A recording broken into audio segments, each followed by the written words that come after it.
बुरा साया पार्ट 1। रात के लगभग 3 बजे थे। एक बेहद डरावनी दिखने वाली लड़की अमन के कमरे में जोर जोर से चीख रही थी। वो अपने लंबे नुकीले नाखूनों को अमन के शरीर में चुभाकर उसका खून पी रही थी। अमन बुरी तरह से दर्द से तड़प रहा था। उस लड़की का चेहरा इतना खौफनाक था कि कुछ ही देर में दर्द और डर की वजह से अमन बेहोश हो गया। तभी अचानक अमन की आंख खुली और अमन चिल्ला पड़ा, बचाओ बचाओ, वो लड़की मुझे मार देगी, वो मेरा सारा खून पी जाएगी, बचाओ। ये सुनते ही अमन की माँ सुशीला जी दौड़ कर आती हैं। अमन, क्या हुआ बेटा? तुमने वो बुरा सपना फिर से देखा क्या? ठीक हो ना तुम? माँ वो लड़की अभी भी यहीं पर थी, ठीक मेरे पास, और उसने मेरे शरीर में, देखिए ना, मेरा सारा खून। बेटा तुम बिल्कुल ठीक हो। पता नहीं तुम्हें सपने ऐसे क्यों बार बार आते हैं। मैं पंडित जी से बात करती हूँ। मम्मी देखो, बाहर की एक यूनिवर्सिटी में मेरा एडमिशन हो गया है। उन्होंने मेरी एप्लीकेशन एक्सेप्ट कर ली है। लेकिन बेटा अचानक इस तरह, तुम तो कह रहे थे कि इस वक्त वहां पर सारे एडमिशन क्लोज हो चुके हैं। हाँ माँ, सरप्राइज तो मैं भी हूँ, लेकिन देखिए ना, हो सकता है कि कोई सीट खाली रह गई हो और शायद इसीलिए उन लोगों ने मुझे बुला लिया हो। देखो बेटा, सारी चीजें अच्छे से जांच पड़ताल कर लेना। आजकल ना बहुत फ्रॉड होता है, किसी चीज का पता ही नहीं चलता। और मम्मी, कमाल की बात तो ये है कि मुझे ये कॉल सीधा लंदन की एक बहुत बड़ी यूनिवर्सिटी से आया है। यहाँ तो शायद मैंने अप्लाई भी नहीं किया था। बेटा मुझे तो बहुत बड़ी गड़बड़ लग रही है। अभी ये भी तो पता नहीं चला कि वो सपना तुझे बार बार क्यों आता है। तुम अच्छा ना बेटा। अरे डरो मत, कुछ भी नहीं है, वो सपना मुझे ऐसे ही आता होगा। कुछ ही दिनों के बाद अमन सारी तैयारी के साथ लंदन के लिए निकल जाता है। लंदन पहुंचने के बाद तो जैसे अमन की जिंदगी बेहद खूबसूरत हो गई थी। वहां की लाइफ में जाकर अमन बहुत खुश था। जैसे ही वो अपने हॉस्टल के कमरे में पहुंचा, उसने अपने आप से कहा, हाँ, मम्मी पापा की फोटो यहाँ टेबल पर लगा देता हूँ, और ये मम्मी के हाथ के बने लड्डू, इनका तो क्या कहना।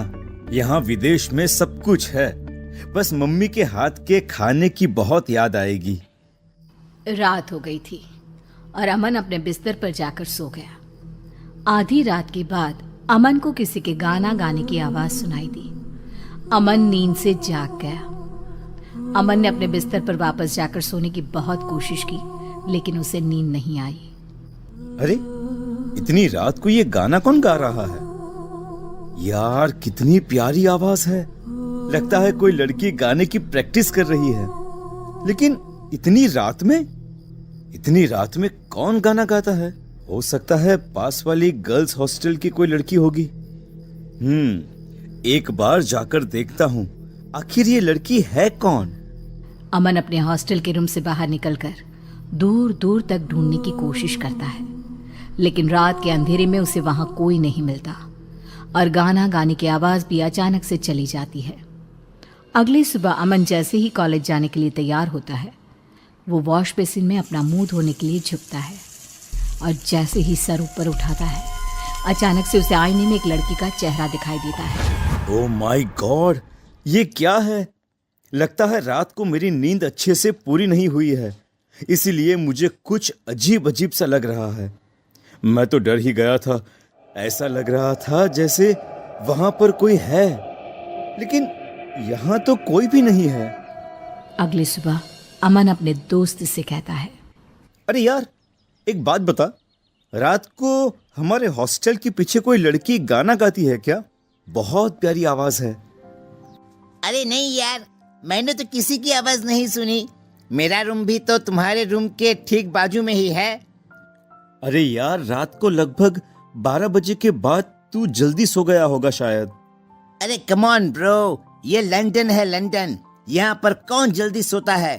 और मैं तो वैसे भी रात को 2 बजे सोने वाले लोगों में से हूँ, पर मुझे तो किसी की आवाज सुनाई नहीं दी। जरूर तूने अपने कानों में ईयरफोन लगा के रखे होंगे। म्यूजिक सुनने का बहुत शौक है ना तुझे, इसलिए बाहर की आवाज कैसे सुनाई देगी? हाँ यार, वो बात तो है। एक्चुअली म्यूजिक तो सुन रहा था मैं। ए अमन, क्या बात है यार, किसी से प्यार व्यार हो गया है क्या तुझे? हाँ? अरे नहीं नहीं, बस एक लड़की की आवाज रोज रात को सुनाई देती है।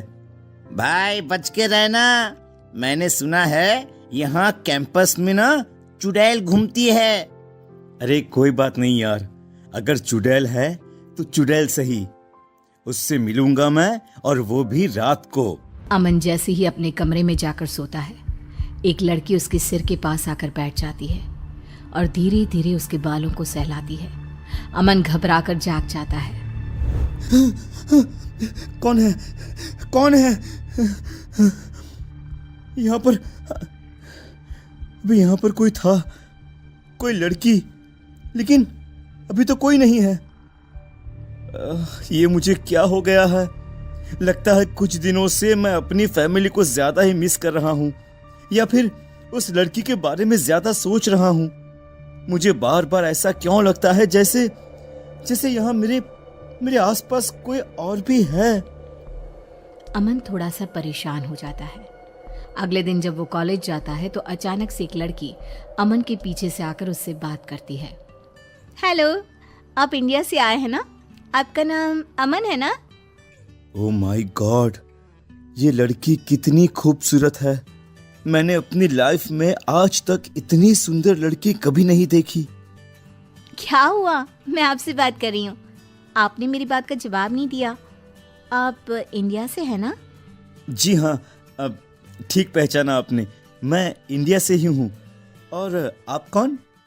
मैं यहाँ पास वाले कॉलेज में म्यूजिक स्टूडेंट हूँ और मुझे गाना गाने का बहुत शौक है। तो क्या रात के वक्त कैंपस के बाहर आप ही गाना गाती हैं? हाँ, आपने सुना? एक्चुअली ना, मुझे रात की खामोशी में गाना गाना बहुत अच्छा लगता है। जी हाँ, और कितने दिनों से आपकी आवाज सुनकर आपको ढूंढने की कोशिश कर रहा था, लेकिन जैसे ही बाहर आता हूँ आप गायब हो जाती हैं। चलिए ठीक है, हम दोस्त बन जाते हैं, उसके बाद मैं कभी गायब नहीं होंगी। अमन और निमिषा की दोस्ती हो जाती है। और फिर एक दिन, निमिषा, कितने महीने हो गए हमें एक दूसरे के साथ। मैं तुम्हें कहना चाहता था कि तुम मुझे बहुत अच्छी लगती हो। I love you Nimisha. I love you too Aman, मैं भी तुमसे बहुत प्यार करने लगी हूँ। अच्छा सुनो, इसी खुशी में आज शाम को मैं तुम्हें अपनी फेवरेट जगह लेकर चलूंगी। ठीक है मैडम, अब तो आप जहां लेकर चलेंगे मुझे चलना ही पड़ेगा ना। निमिषा अमन को एक बहुत अजीब और डरावनी जगह पर लेकर जाती है। ये कैसी जगह है? ये तो कहाँ लेकर आई हो तुम मुझे? जानते हो, ये जगह मुझे बहुत पसंद है। देखो ना, यहाँ की राख जैसी काली जमीन, जले हुए पेड़ और ये सन्नाटा कितना खूबसूरत है। लेकिन मुझे यहाँ पर डर लग रहा है। डर की क्या बात है, मैं तुम्हारे साथ हूँ ना। अच्छा सुनो, तुम्हें मेरा गाना पसंद है ना? मैं तुम्हें वो गाना सुनाती हूँ। निमिषा अचानक से अपना चेहरा दूसरी तरफ करके गाना गाना शुरू कर देती है। वाह, कितना अच्छा गाती हो यार तुम। I love your voice. गाते गाते अचानक से निशा की आवाज तेज हो जाती है और तेज होते होते उसकी आवाज एकदम डरावनी। ये देखकर अमन बुरी तरह से डर जाता है। निमिषा, क्या हुआ है? क्या हुआ है तुम्हें? ये क्या मजाक है कि तुम किस तरह से गाना गा रही हो? तुम ठीक तो हो ना निमिषा? चुप हो जाओ, अगर तुमने एक शब्द और कहा तो तुम्हारा खून पी जाऊंगी। चुप हो जाओ। निमिषा ने जैसे ही पलट कर देखा, अमन के होश उड़ गए। निमिषा डरावनी चुड़ैल का रूप ले चुकी थी। उसका चेहरा पूरी तरह से जला हुआ था, उसकी आंखों से खून टपक रहा था। उसके लंबे नुकीले दांत अमन का शिकार करने के लिए बेचैन हो रहे थे। कौन हो तुम? और क्या चाहती हो मुझसे? तुम्हारी मौत। तुम तो वही हो जिसे मैंने हॉस्टल के आईने में देखा था। तुम्हारे चेहरे को मैं पहले भी अपने सपने में देख चुका हूँ। इसमें कौन सी बड़ी बात है? तुम तो मेरा शिकार कब से ही बन गए थे मिस्टर अमन। और अब तुम्हें मुझसे कोई नहीं बचा सकता। छोड़ दो मुझे। क्यों मारना चाहती हो तुम मुझे? मैंने तुम्हारा क्या बिगाड़ा है? मुझे तुम जैसे यंग लड़कों का खून पीने में बहुत मजा आता है। तुम्हारा खून पीकर मेरी ताकत बढ़ जाएगी और मैं तुम्हें छोड़ूंगी नहीं। वो लड़की निमिषा अमन को मार देती है। अगले दिन शाम के वक्त इंडिया में अमन के घर एक फोन आता है। हेलो, कौन बोल रहा है? सुशीला जी, हमें आपको ये बताते हुए बहुत दुख हो रहा है कि आपका बेटा अमन अब इस दुनिया में नहीं रहा। कल रात को उसने हॉस्टल में सुसाइड कर लिया। आप क्या कह रहे हैं? मेरा बेटा तो मेरे घर पर है, कल ही तो लंदन से लौट कर आया है। ऐसे उल्टी सीधी बातें क्यों कर रहे हैं आप पागल लोग। इतना कहकर सुशीला जी फोन डिस्कनेक्ट कर देती है। सच क्या था? क्या जो घर पर था वो सच में अमन था या कोई और? क्या अमन मर चुका था? जानने के लिए देखिए इस कहानी का अगला भाग।